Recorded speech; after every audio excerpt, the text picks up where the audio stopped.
Hello friends, எல்லாரும் எப்படி இருக்கீங்க? ரொம்ப நாள் ஆச்சு வீடியோ போட்டு 1000 சப்ஸ்கிரைபர்ஸ் வந்துச்சு. ரொம்ப ரொம்ப ரொம்ப ரொம்ப ஹாப்பியாக இருக்குது. ரொம்ப ரொம்ப நன்றி. ஸோ இன்றைக்கி ஒரு சிம்பிளான ஒரு டிஷ் பார்க்கலாம் வாங்க. சாலமன் ஃபிஷ் புட்டு. இது வந்து எப்படின்னா நம்ம சுறா புட்டு சொல்லுவாங்க இல்லையா, அதே மாதிரி இது வந்து ஒரு புட்டு. ரொம்ப ரொம்ப டேஸ்டியாக இருந்துச்சு. ரொம்ப சிம்பிள்.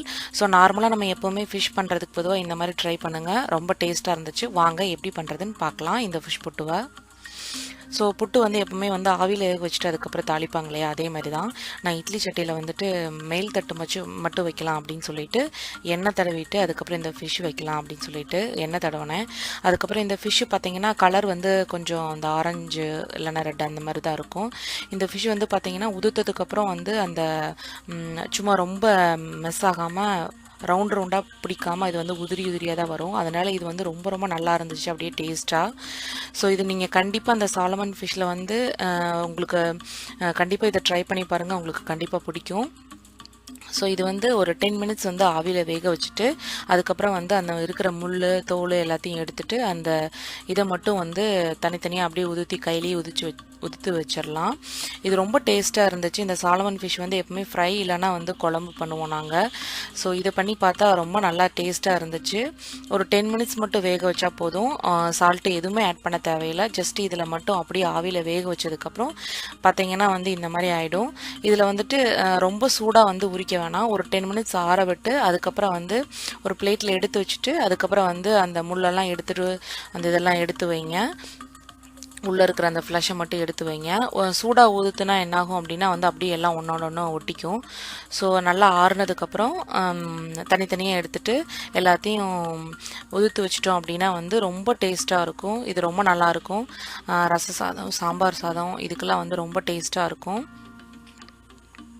ஸோ கண்டிப்பாக நீங்கள் வந்து ட்ரை பண்ணி பாருங்கள் இந்த ரெசிபியை. நான் வந்து ஃப்ரிட்ஜில் வச்சுட்டு ஒன் டே முன்னாடியே வாங்கிட்டேன். அதனால் ஃப்ரிட்ஜில் வச்சுட்டு எடுத்தனால வந்து இவ்வளோ தண்ணி அந்த இதில் வந்து பார்த்தீங்கன்னா தண்ணி கொஞ்சம் கீழே அடியில் தங்கியிருக்கு. பட் தெரில, ஃப்ரெஷ்ஷாக அப்போவே இருந்திருந்தது அப்படின்னா இந்தளவுக்கு தண்ணி வந்திருக்காதுன்னு நான் நினைக்கிறேன். தண்ணி ஆனால் நான் யூஸ் பண்ணல, ஏன்னா அது தண்ணி போட்டால் ஒன்றோட ஒன்று எல்லாம் ஃபுல்லாக அப்படியே பால் மாதிரி ஆகிடும்னு சொல்லிட்டு அந்த தண்ணியை நான் யூஸ் பண்ணல.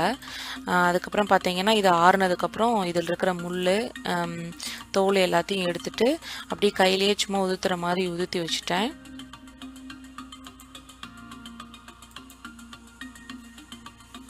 ஸோ அந்தளவுக்கு முள் இருந்துச்சு. முள்ளை எடுத்துட்டு அதுக்கப்புறம் பார்த்தீங்கன்னா அந்த மாதிரி உதுத்தி வச்சுட்டேன் நான். நல்லா உதிரி உதிரியாக இருந்துச்சு. இப்போ வந்து தாளிச்சிடலாம்.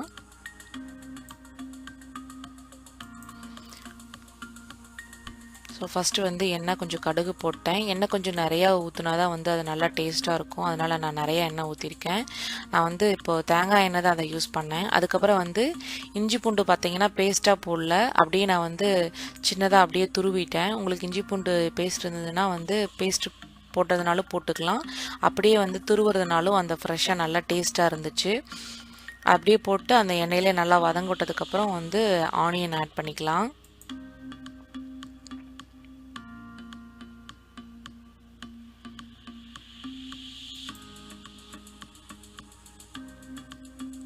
எண்ணெய் கொஞ்சம் கம்மியாக ஊற்றணும்னு நினைக்கிறவங்க கொஞ்சம் கம்மியாக ஊற்றிக்கோங்க. நான் நிறையா போட்டிருக்கேன் எண்ணெய்.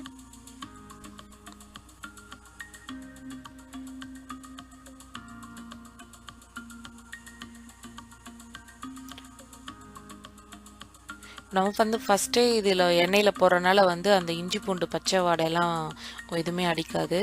ஸோ ஆனியன் போட்டதுக்கப்புறமும் சில பேர் இதை போடுவாங்க. ஸோ எப்படி வேணாலும் நீங்கள் போட்டுக்கலாம், அதுக்கப்புறமும் போட்டுக்கலாம், இல்லை ஃபஸ்ட்டே ஆயிலில் வந்து இதை பொரிக்கிறதுனாலும் இதை அப்படியே வந்து போட்டுக்கலாம். நல்லா ப்ரௌன் கலரில் வதங்கிருச்சு. இப்போ வந்து ஆனியன் சேர்த்துக்கலாம். ஆனியன் வந்து ஒரு ஃபுல் ஆனியன் போட்டிருக்கேன் நான். அதுக்கப்புறம் வந்து இதுலேயே வந்து பச்சை மிளகாய் வந்து சின்ன சின்னதாக கட் பண்ணி போட்டிருக்கேன். காரத்துக்கு ஏற்ற அளவுக்கு நீங்கள் பச்சை மிளகாய் போட்டுக்கோங்க, கருவேப்பிலை போட்டுக்கோங்க. ஸோ இதில் வந்து நம்ம வந்து பயங்கரமான மசாலாலாம் ஆட் பண்ணி செய்ய போகிறதில்ல, ஏன்னா வந்து மசாலாலாம் ஆட் பண்ணால் அது வந்து வேறு டேஸ்ட் வந்துடும். ஸோ பச்சை மிளகாய் ஆட் பண்ணிவிட்டு நம்ம வந்து சீரகம், மிளகுத்தூள் இது 2 மட்டும் தான் ஆட் பண்ண போகிறோம். ஸோ அதனால் நீங்கள் என்ன பண்ணுறீங்கன்னா பச்சை மிளகா காரத்துக்கு ஏற்ற மாதிரி நீங்கள் வந்து எவ்வளோ வேணாலும் ஆட் பண்ணிக்கலாம். இதில் கொஞ்சம் சால்ட்டு போட்டு இதை நல்லா வதக்க விட்டுட்டு அதுக்கப்புறம் வந்து நம்ம கருவேப்பிலை வந்து நான் ஆட் பண்ணிட்டேன்னு நினைக்கிறேன். இந்த இனிமேல் தான் ஆட் பண்ண போகிறேன்.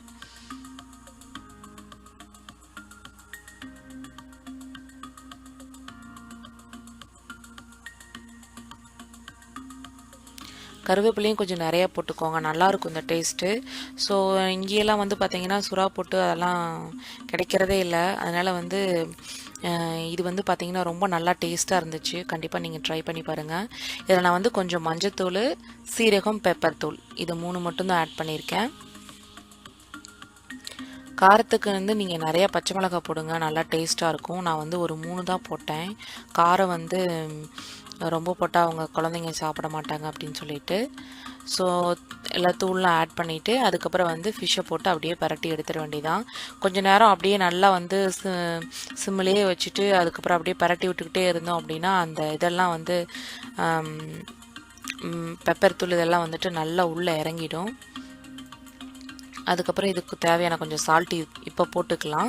முன்னாடியே போட தேவையில்லை, ஏன்னா சால்ட்டு வந்து இது நம்ம போட்டு நல்லா கிளறி விட போகிறோம் ஒரு 10 மினிட்ஸ் பார்க்கல. ஸோ இதுக்கப்புறம் நீங்கள் சால்ட்டு போட்டுக்கோங்க, இது ஃபிஷ்ஷுக்கு தேவையான சால்ட்டு.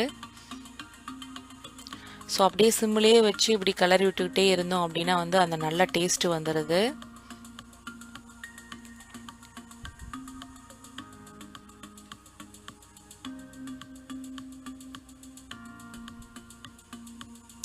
ஸோ ரொம்ப ஹாப்பியாக இருக்குது ஃப்ரெண்ட்ஸ் 1000 சப்ஸ்கிரைபர்ஸ்க்கு. சாரி இவ்வளோ நாளாக நான் வீடியோ போடாமல் இருந்ததுக்கு. குழந்தைங்களெல்லாம் பார்த்துட்டு அதுக்கப்புறம் ஸ்கூல் அது இதுன்னு ரொம்ப பிஸியாக இருந்தனால வீடியோ போட முடியல. அவ்வளோதான், நம்மளோட ஃபிஷ் ரெடி ஆயிடுச்சு. இதில் ஒரே ஒரு ஸ்பெஷல் என்னென்னா தேங்காய் ஆட் பண்ணியிருக்கேன். தேங்காய் ஆட் பண்ணுங்கள், ரொம்ப நல்லாயிருக்கு டேஸ்ட்டு. ஸோ இந்த வீடியோ பிடிச்சிருந்தா லைக் பண்ணுங்கள், ஷேர் பண்ணுங்கள், சேனலை மறக்காமல் சப்ஸ்கிரைப் பண்ணுங்கள் ஃப்ரெண்ட்ஸ். ரொம்ப நன்றி வீடியோ பார்த்ததுக்கு.